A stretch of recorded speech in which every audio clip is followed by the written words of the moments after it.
Hello mga kaisang, hanggang na yung bus ko after 30 minutes na paghihintay. Dumating na yung bus ko. Hindi ko siya masyadong nakikita kasi yung salamin ko wala. So, malabo pa sa light yung paningin ko. Kaya naman siya, ha? Sobrang lamig na, my God.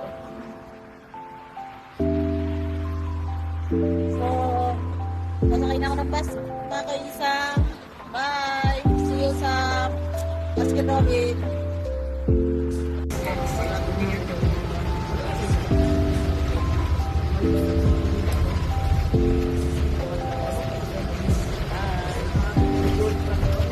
Hello mga friends. First class. Tapos subscribe tayo ulit na mga nawakas. Aisha, open please. Open yan. Thank you. So, habang tayo ng second bus, doon, lilipat tayo. Likot, lipat, talon-talon. So, see you mga kaisang. Baka mabangga ako dito kahit marami ang insurance. Marami pa rin nangailangan sa akin. Bye!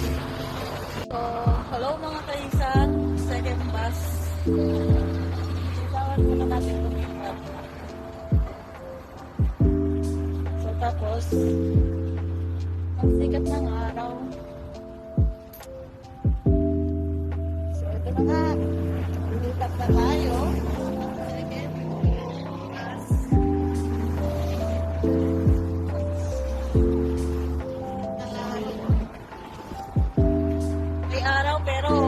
Lamig-lamig.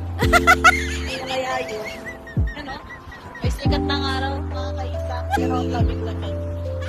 Hello, mga kaisang! Nandito na ako sa second terminal. Waiting na ako papunta sa Baskin Robin. Hindi ko alam kung anong oras darating yung bus ko. So, naghihintay ako dito. See, mga naka-jacket yung mga yan. Pero ako, jacket-jacketan lang. Ang lamig pa rin. So, see you sa Baskin Robin, mga kaisang. Bye-bye! Hello mga kaisang. So, after 30 minutes sa paghihintay, ito na yung second bus. Papunta sa Dixie Mall. So, see? Sige, paunahin lang natin sila. So, see you there. Babu! Bababa na ako. Nandito na ako sa Dixie Mall. So, ang daming tao. So, ito lang nga. Nasa Dixie Mall na ako, mga kaisang. Late ako ng 20 minutes. Bahala siya. Late ang bus ko eh. Anong magagawa ko, diba? So, papasok na tayo sa Dixie Mall. So, see you there. Nandito na tayo sa mall. So, papasok na tayo. So, nandito na tayo sa mall, mga kaisang. So, late na ako. Mamaya na lang ako magbablog. Tinatawagan na ako ng boss ko. Nasaan na daw ako. Hello, mga kaisang. So, nandito na ako sa Baskin Robin. So, mag-start na yung shoot ko. So, yan. Magpo na po tayo. So, magkakata ko ngayon na ice cream cake. Ipapakita ko sa inyo kung paano ikat yung ice cream cake. Tapos, yeah. Babalik ako. Bye! Hello mga kaisang. So, nandito na ako sa Baskin Robin. So, mag-start na yung shoot ko. So, yan. Magpo na po tayo. So, magkakata ko ngayon ng ice cream cake. Ipapakita ko sa inyo kung paano ikat yung ice cream cake. Tapos, yeah. Babalik ako. Bye! So, ito yung buong tubs ng ice cream. So, magkakat tayo. May order tayo ng flavor of mango na Creole. So, ikakat natin siya. First, ikakat muna natin yung first layer para pag nagkat tayo ng Creole, is pantay siya. Ayan. So, first layer.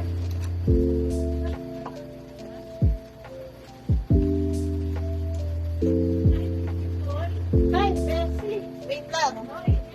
So, may bisita ko, yung si Tita. Ay, Tita, mag-ay ka muna sa mga kaisang. Yun na nga mga kaisang, may dumating tayong bisita. Malandigin. Sila isa. So, yan. So, kakat natin yung first layer. Patunaw na itong ice cream ko nga manifest ng bisita ko.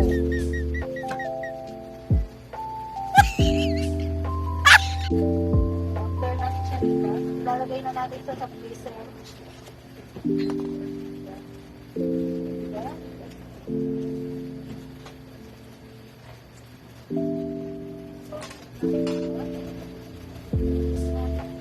Ano na itong ice cream ko?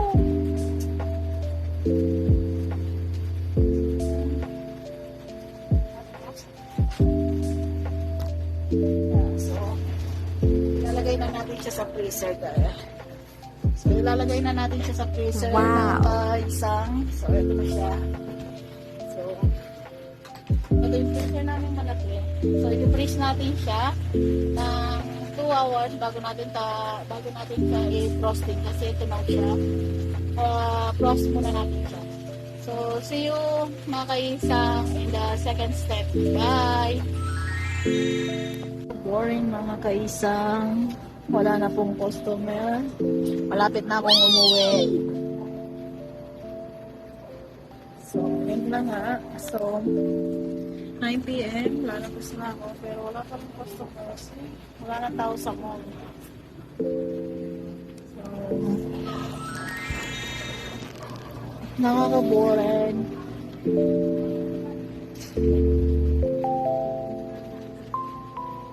Malamig.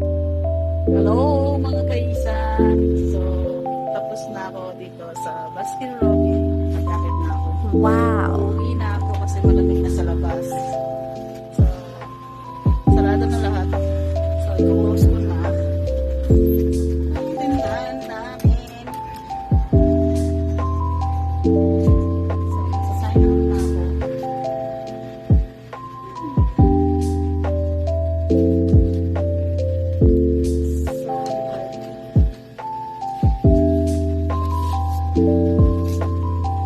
So, 9:15 na. So, kailangan 9:15.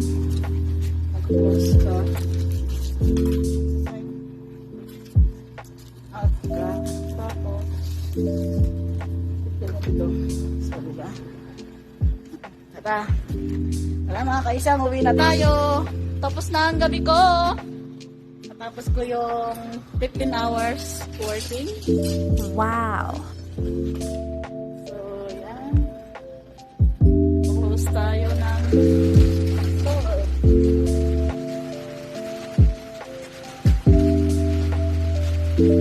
So, wait lang mga kaisang.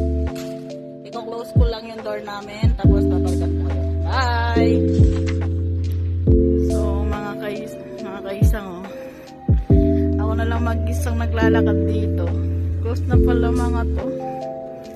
Kasi 9 close na sila. Pero ako nag-stay pa ako ng 15 minutes. So, pag maglalakad ka dito, wala na talagang tao siya.